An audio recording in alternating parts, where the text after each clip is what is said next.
Bismillahirrahmanirrahim. Assalamualaikum warahmatullahi wabarakatuh.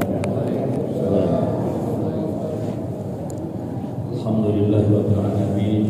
Wassalatu wassalamu ala asyrofil anbiya'i wal mursalin sayyidina wa maulana Muhammadin wa ala alihi wa ashabihi ajma'in.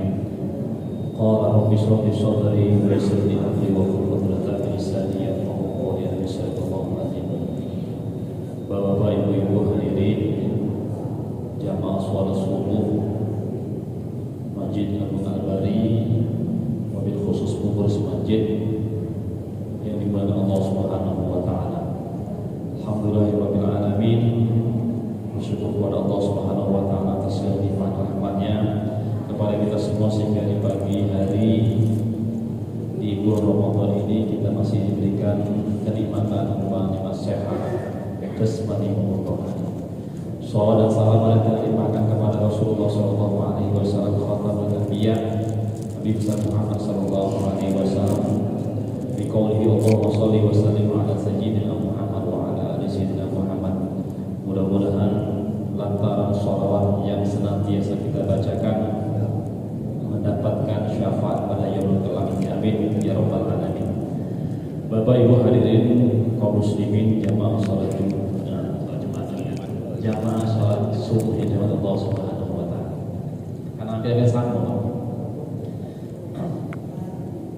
kadang ngaji masjid ibu-ibu, bapak ibu juga nyebutnya kadang lupa. Alhamdulillah kita akan lanjutkan ngaji kita kitab Tanbihul Qaul Al-Hadits bi Syarh Babul Hadis di Imam Suyuti, mulai disyarah oleh Imam Nawawi Al-Jawi Al-Barbahari. Alhamdulillah kita masuk kepada bab yang keempat, fi fadilatis sholati ala Nabi sallallahu alaihi wasallam. Bab yang menjelaskan tentang keutamaan membaca sholawat kepada baginda Rasulullah sallallahu alaihi wasallam. Sebelumnya kita telah membahas tentang fadilah mengucapkan kalimat la ilaha illallah, kemudian fadilah mengucapkan kalimat bismillahirrahmanirrahim, dan kali ini kita sampai kepada bab fi fadilatis sholati ala Nabi sallallahu alaihi wasallam. Qala ba'du sahabati Rasulillah sallallahu alaihi wasallam, sallallahu asyran liman shalla alaika maratan wahidatan, hal dzalika liman kana hadral qalb. Ada sebagian sahabat bertanya kepada Rasulullah sallallahu alaihi wasallam, apakah ketika Allah Subhanahu wa Ta'ala bersolawat, membalas solawat, setiap solawat seorang hamba kepada Nabi dengan 10 kali lipat, itu ada liman kana hadral qalbi, bagi mereka yang khusyuk ketika mengucapkannya.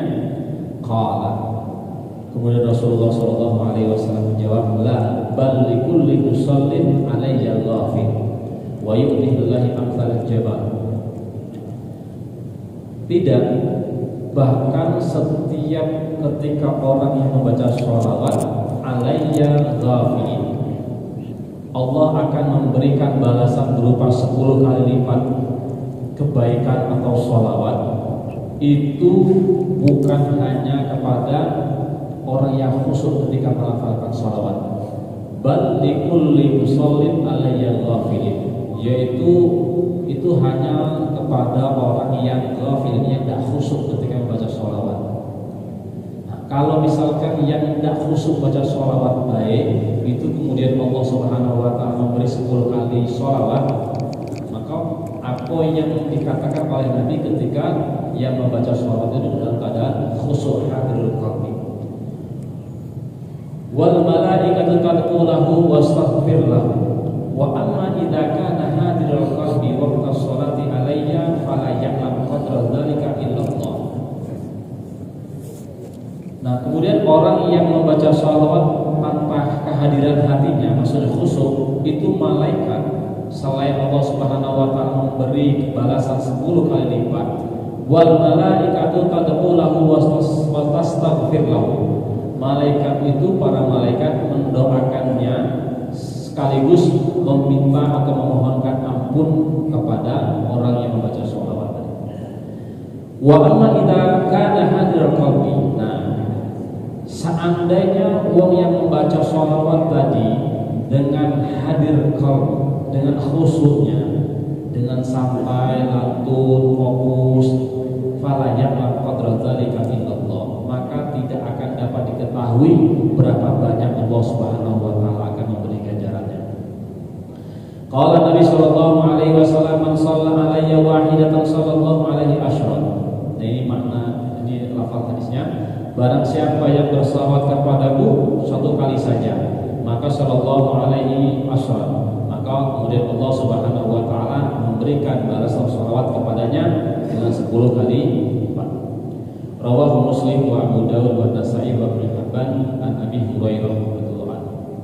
Nah, ini banyak sekali hadis yang semisal dengannya, tapi disyarahi kemudian bahwa itu bagi mereka yang membaca salawat dengan ketidakhadiran hatinya tetap mendapatkan pahala yang besar Allah Subhanahu wa taala.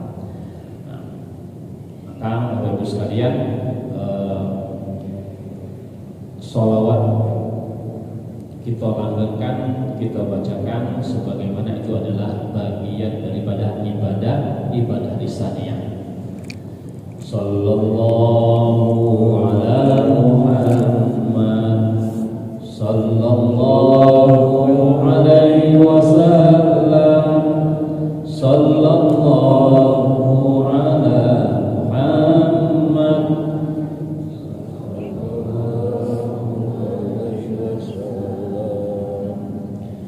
Wa fi riwayatin At-Tabrani qala Rasulullah sallallahu alaihi wasallam, diriwayatkan dari At-Tabrani Rasulullah sallallahu alaihi wasallam bersabda, man shalla alayya sholatan wahidatan sallallahu alaihi asyran.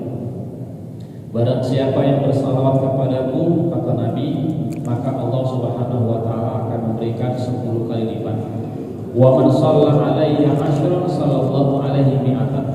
Barang siapa yang mengucapkan sholawat kepadaku 10 kali, maka Allah Subhanahu wa taala bersalawat kepadanya 100 kali. Wa man shalla alayya mi'atan kataballahu lahu bara'atan minan nifaq wa bara'atan minan nar. Barang siapa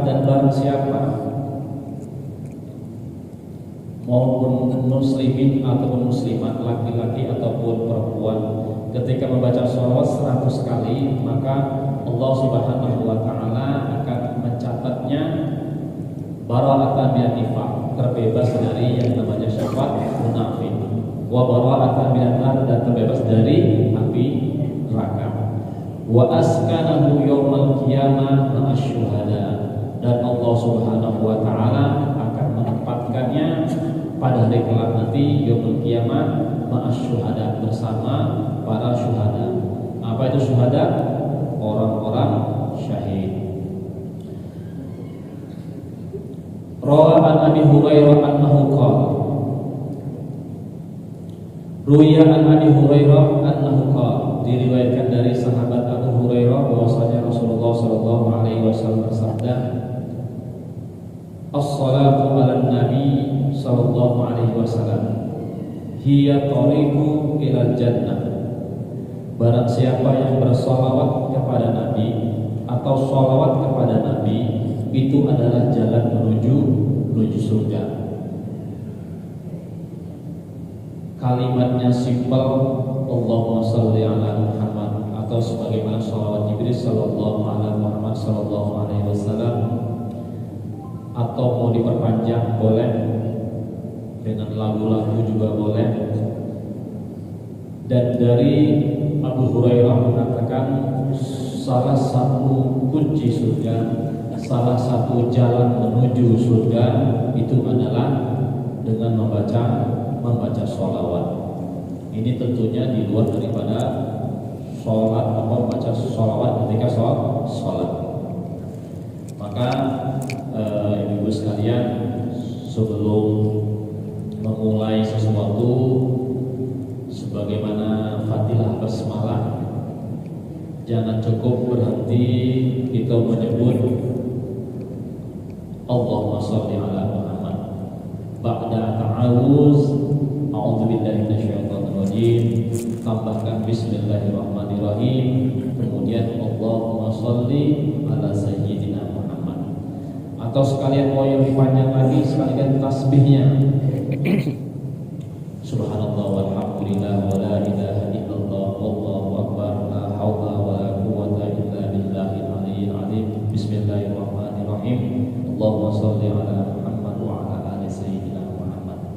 Nah, dan yang mungkin 1 menit, bahkan 1 menit masa kita baca apa banyak-banyaknya ya, tidak cukup 10 bahkan ratusan kali sallallahu. Ringan sekali, tapi menurut hadis ini adalah salah satu jalan menuju surga. Sebaliknya berarti wong yang tidak tahu jalan menuju surga itu adalah orang yang tidak sering membaca sholawat.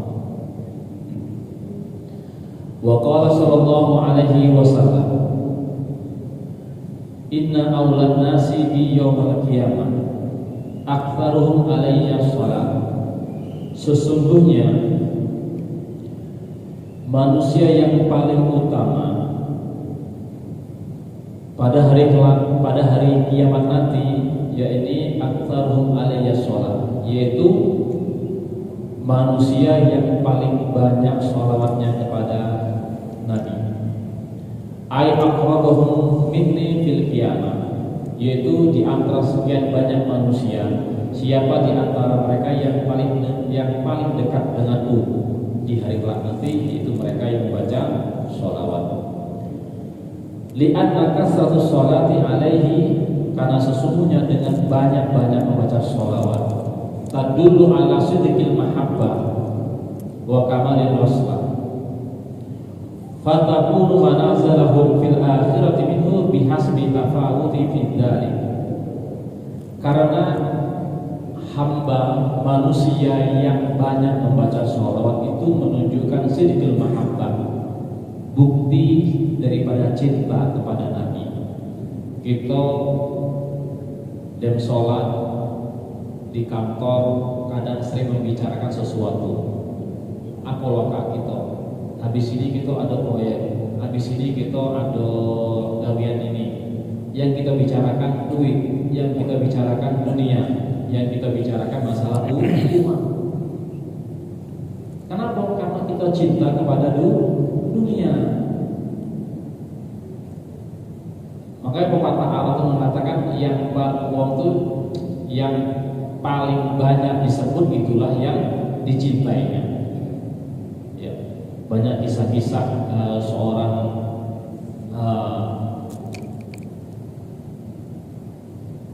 cerita-cerita cinta itulah ya.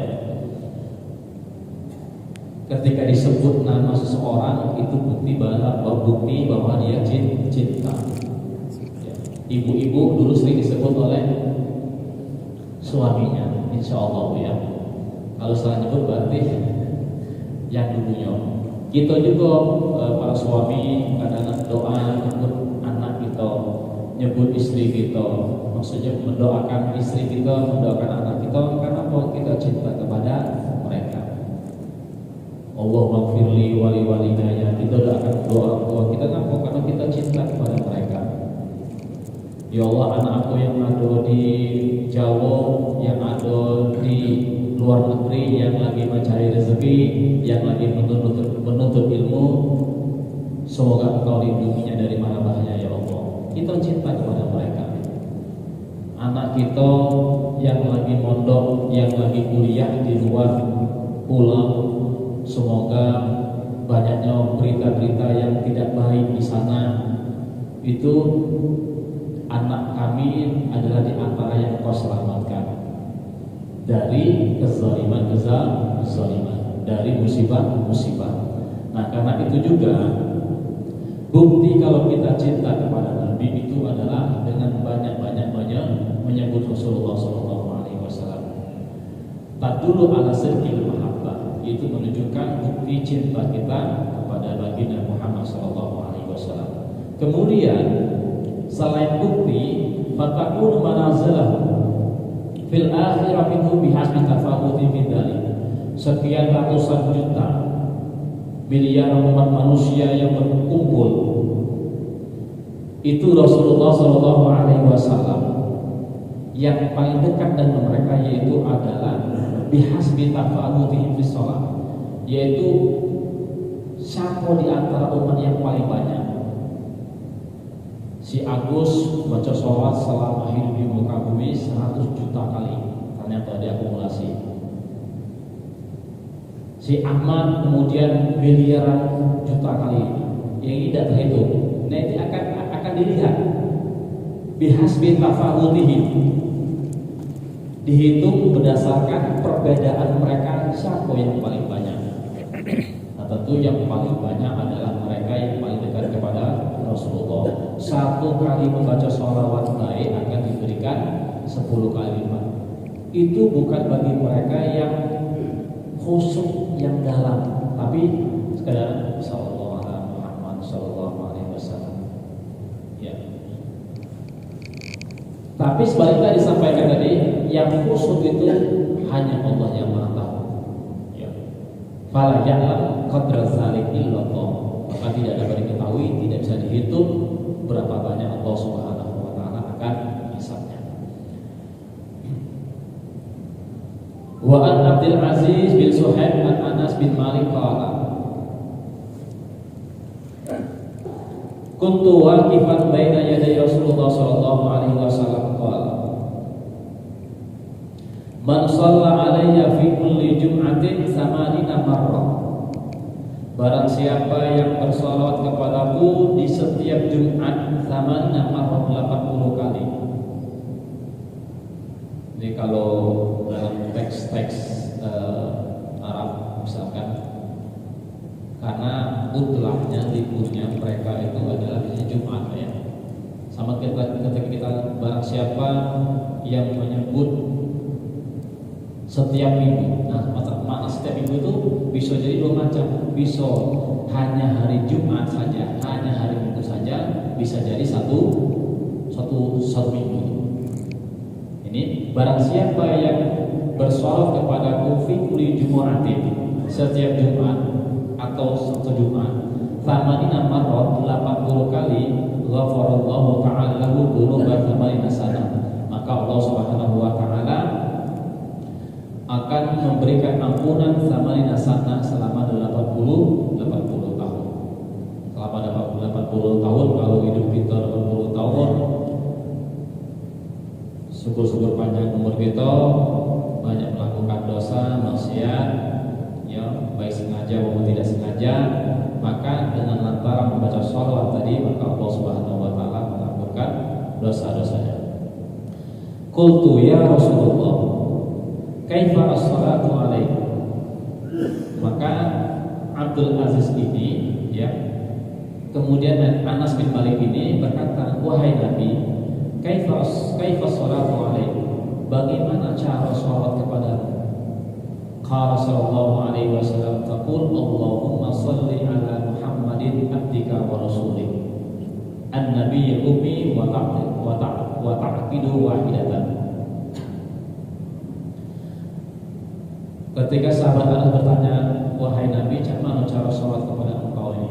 Kemudian Nabi mengajarkan, Allahumma shalli ala Muhammadin abdika wa rasulika an-nabiyil ummi. Itu baru dihitung sekali. Tapi macam-macam sholawat banyak ya. Ada sholawat yang memang maksud, memang sesuai dengan hadis. Ada sholawat yang nanti lagi sendiri boleh. Tapi ini ada bukan mutlak lafal seperti ini yang harus kita baca. Sallallahu alaihi Muhammad, sallallahu alaihi Muhammad. Ya.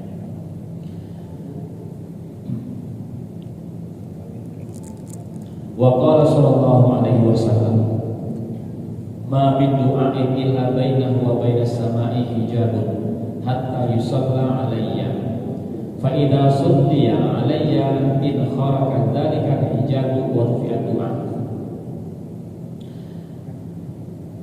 Tidaklah seorang hamba yang berdoa kecuali antara doa dia dengan langit itu hijabun, ada penghalangnya.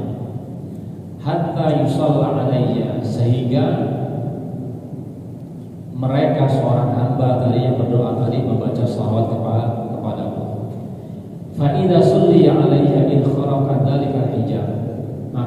ketika seorang hamba ketika berdoa dengan membaca wasilah, dengan membaca sholawat kepada Rasulullah, in kharaqa dzalika hijab, maka akan terbukalah hijab dari penghalang tadi, wa rufi'at doa, dan diangkatlah doanya. Maka para kiai, para guru kita mengajarkan ada tata cara ketika berdoa.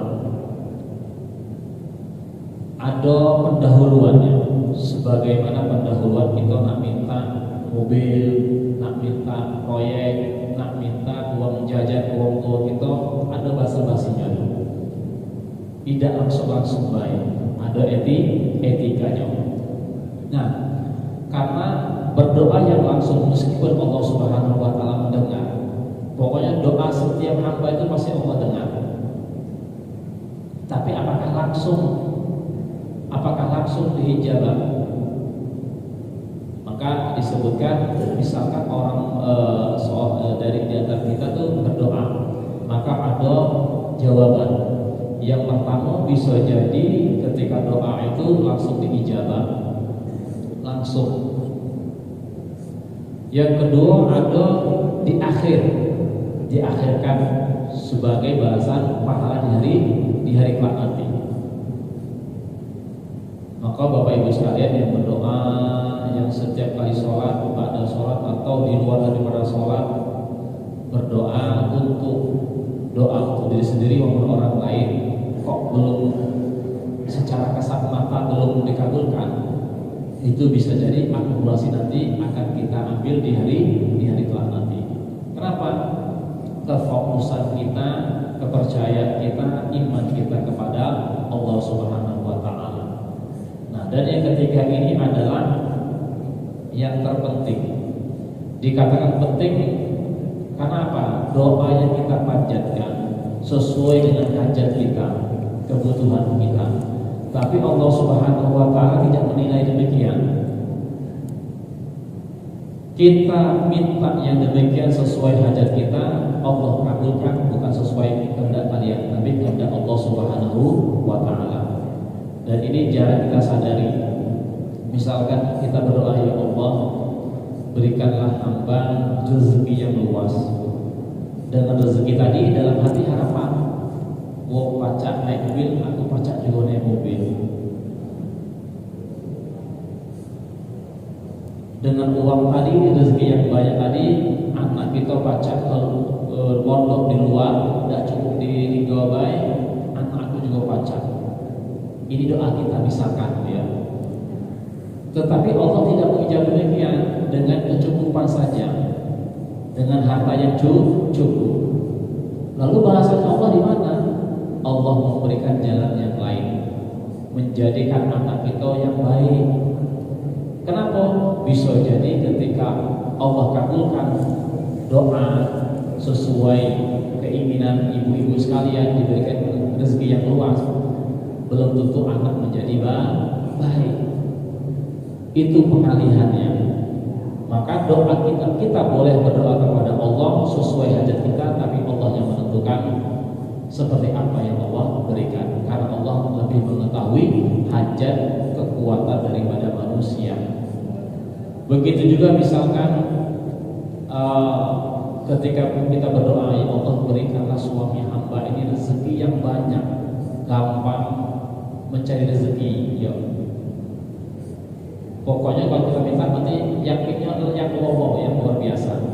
Tapi Allah belum tentu berkenan demikian. Karena bisa jadi ketika suami kita atau keluarga kita diberikan uang yang banyak, menjadikan dia jauh lebih tidak dekat kepada Allah. Kalau anak kita, laki kita tidak jauh kepada Allah, tentu tidak akan lebih dekat kepada keluarga. Sehingga mungkin bisa jadi merokok, bisa jadi suaminya tambah kurang baik kepada anaknya. Tapi ketika Allah Subhanahu wa taala tidak memberikan dengan rezeki yang sesuai harapan Bapak Ibu sekalian, Allah tambahkan cintanya suami kepada istri. Itu adalah jalan yang lainnya. Bukankah itu yang lebih baik yang kita inginkan daripada harta melimpah, tapi kita tidak harmonis dengan keluarga kita? Nah, Bapak Ibu sekalian, nah demikian. Maka sebab itu ala kulli hal, dikabulkan atau tidaknya doa kita itu ada 3 tadi. Dan kita sebagai umat manusia yang meyakini Allah Subhanahu wa taala yang mengijabahi seluruh permintaan kita, maka tak dosa-dosa dan jangan sombong kita semua untuk tidak berdoa. Tugas kita berdoa, Allah yang menentukan. Maka tata krama berdoa ini adalah di antaranya adalah ada tahmidnya, ada sholawat. Sebagaimana baginda Rasulullah SAW, "Ma min du'ain illa baina wa baina samai hijab." Doa seorang hamba itu tak langsung menuju Allah Subhanahu wa taala, ada hijabnya, ada penghalangnya. Sampai ketika seorang hamba berdoa itu mengucapkan kalimat Allahumma sholli ala Muhammad. Ya. Imam kita, guru-guru kita kalau membaca salat, a'udzubillahi minasyaitonir rajim, bismillahirrahmanirrahim, Allahumma sholli ala Muhammad. Ta'awuz, kemudian bismillah, memuji Allah, dan kemudian memuji Rasulullah SAW. Kadang malah diakhiri dengan sholawat juga. Dan yang terakhir Bapak sekalian, qala ba'du sufiyah. Ini ada kisah dari sebagian sufiya. Ahli sufi, kana rijalun musrifun ala nafsihi la yurab yawmahu min amsi min ta'amudi bisakat. Dikatakan salah seorang sebagian sufiya, saya memiliki tetangga. Yang tetangga ini adalah sudah dikatakan tidak sadar akan dirinya, tidak tahu lagi hari besoknya hari apa, hari ini bahkan tidak tahu. Minta anuki fisukri, bisa jadi ketidaktahuan ini karena seringnya mabuk tadi. Entah penyebabnya, Allah a'lam. Kuntu a'izuhu walam yukbal, falam yukbal. Aku pernah nasihatinya untuk supaya berhenti, untuk supaya bertobat, untuk supaya memilih jalan yang lebih baik. Falam yukbal, falam yakbal. Dia tidak terima dikasih nasihat tadi. Wa amartuhu bitaubat falam yaf'al. Aku kasih tahu juga supaya bertobatlah, tobatlah. Dia lam yaf'al, dia tidak melakukan itu. Falamma mata, ketika seorang hamba tadi mati, meninggal, ra'aituhu fil manami wa huwa fi arfa'i maqami wa alaihi hilatun qudrah. Ketika seorang hamba tadi mati, meninggal, maka aku melihat dalam mimpiku ini dia ditempatkan tempat yang paling tinggi, arfa'u maqam. Wa alaihi hilatun qudrah, dan di atas kepalanya ada perhiasan yang berwarna hijau. Min hilalil jannah libasul a'izzah wal ikram. Artinya dia di tempat yang paling mulia, dibalut dengan perhiasan surga. Fakultulah, maka kemudian aku berkata, ngomong dengan sama yang sering nasihati yang adalah tadi, bima tahatil martabat al-azimah. Dari mana kau baca ini? Dari mana kau baca bisa memperoleh kemuliaan seperti ini? Al-Fal Maqam. Qala, maka dia menceritakan, hadartu yawman majlis zikr. Hadartu yawman majlis zikr. Suatu hari aku pernah menghadiri majlis zikir. Fasami'tu al-alimu yaqulu man shalla 'ala Nabi sallallahu alaihi wasallam. Barang siapa yang bersalawat kepada Rasulullah sallallahu alaihi wasallam, wa rafa'a sawtahu wajabat lahul jannah. Dan kemudian ketika sholat ia mengangkat suaranya, maksudnya tidak lirik, agak diangkat, agak bersuara suaranya, wajabat lahul jannah, maka dia akan memperoleh balasan surga. Tsumma rafa'a al-alimu sawtahu bis sholati ala nabi. Kemudian guru yang pernah diajarkan oleh pemabuk tadi mengangkat suaranya, Allahumma sholli ala sayyidina Muhammad wa rafa'at sauti. Kemudian aku juga ikut juga, yang mau aku ikut juga, Allahumma sholli ala Muhammad wa rafa'al qaum aswatahu. Kemudian para jamaah juga mengikuti seorang alim tadi, Allahumma sholli ala, dengan suara yang keras pula. Faghfir lana jami'an fi dzalikal yawm fa kana nasibi minal maghfirah wa rahmah anjada alayya bi hadhihi nikmah. Maka Allah Subhanahu wa taala, maka kita semua yang berbaca sholawat tadi di majlis zikir tadi, diampuni oleh Allah Subhanahu wa taala. Kemudian maka nasib min al-maghfirah wa rahmah anjada alayya al-iman. Ini memang nasibku. Allah Subhanahu wa taala memberikan maghfirah dan rahmatnya karena kedermawan Allah Subhanahu wa taala kepada siapa saja hambanya yang sering-sering membaca sholawat. Oleh sebab itu sekalian, mari kita banyak-banyak baca sholawat. Baca sholawat boleh sendiri, boleh berjamaah, boleh diri, boleh keras. Hadirkan qalbi, hadirkan qulub, baca sholawat dengan sekhusyuknya demi balasan Allah Subhanahu wa taala yang tak terhingga. Amin ya rabbal alamin. Demikian lagi sekali kami sampaikan. Mohon maaf atas segala kata. Saya itu Allah bermaaf bil aqwali barik. Assalamualaikum warahmatullahi wabarakatuh. Ya, saya rasa dapat bulannya nih. Dapat bulannya.